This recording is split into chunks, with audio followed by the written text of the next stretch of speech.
Hey, what's up guys? It's me, Philip Janelle, and today is my video review on, I wanted to talk about something a little bit more different today that I think that needs to be paid more attention to and looked at better in a different way.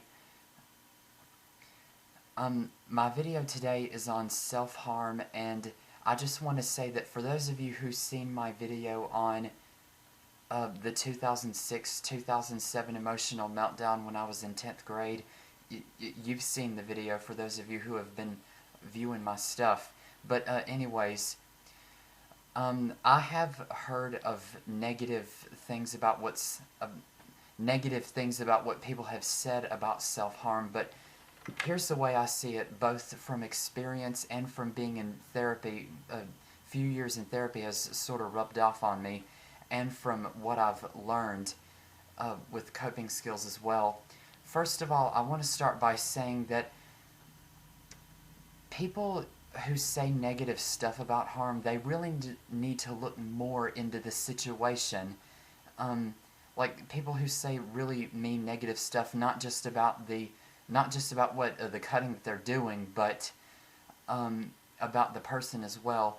I know they say, oh, it's a stupid thing to do, it's just a whiny little way to get attention, they're just miserable at the world and they think everybody's against them. No, there is more to the situation than that, and I'm not trying to sound mean or nothing, but really you have got to, you can't just judge. I mean, I know I myself believe that I don't think that coping skill is healthy. I mean, it's a cycle, if you can understand that. It's an unhealthy cycle. I mean, you bring physical pain just to make the emotional pain go away, but it's just going to come back. You got to deal with the situation better, because it's all just a cycle that goes around in a circle. And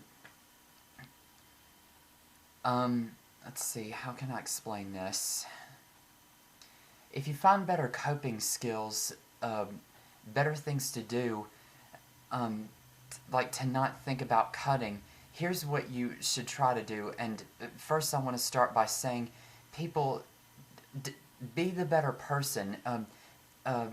You gotta be there for that person, and help them not feel alone. You yourself have to be the better person and not judge that person. Don't call them whiny, don't call them miserable. Look more into the situation. Make yourself a part of their story on what they're going through, and help them come up with much better coping skills. And then that person will, and then it's a good possibility that person will be okay if you just stay strong. If you both just stay strong, and don't judge. Be the better person, and don't just be the person who calls them, don't be the person to call them whiny and miserable. Be there. You got to be the friend. You got to be the better person. Be there for them, and teach them. You got to be there and teach them. Help them realize that cutting is not a healthy coping skill. Help them listen to music. Go on the internet. Find friends, and you're definitely not alone. There are people out there who are definitely like you, and I think if you look more into the situation about the person and what they're doing and what they're going through, then you may find out the answers to the question that you're really asking yourself. Then you'll see, and then you'll know that person better, and you may understand the answers to the questions that you're really asking yourself, if you can understand that as well.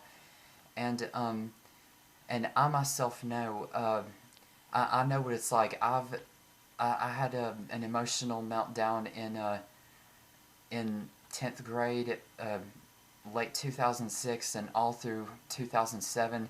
Was at a point in life when things were going very, very badly for me, and depression and loneliness and isolation had increased horribly, and feeling like I was invisible, and all that stuff combined made it very hard for me to control my own inner depression and anxiety and loneliness. And but junior year, but when junior year came along, 2007, 2008, that was thing.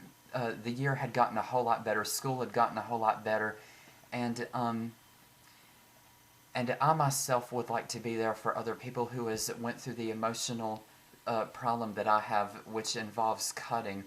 I want to be. I would like to be there for those people and help them come up with way much better coping skills. And if anybody who self harms and watches my video, if you got any coping skills questions for me, you can ask through you can ask through comments. You can ask through personal message on YouTube, and find way much better coping skills. Get help, and don't hesitate to ask for help, because there is nothing at all wrong with asking for help. Be the better person, and don't hesitate to ask for somebody to be there for you. And people who insult that sort of problem, be the better person. Don't insult or judge. Be there. And you could find out some stuff for yourself once you help that person out, and help them realize that cutting is not a helpful thing, and help them come up with way much better coping skills. Be a good friend and turn that person's sadness and loneliness into happiness, and with way much better coping skills. And that was my video on self-harm, and this is Philip Janelle signing off. See you guys later.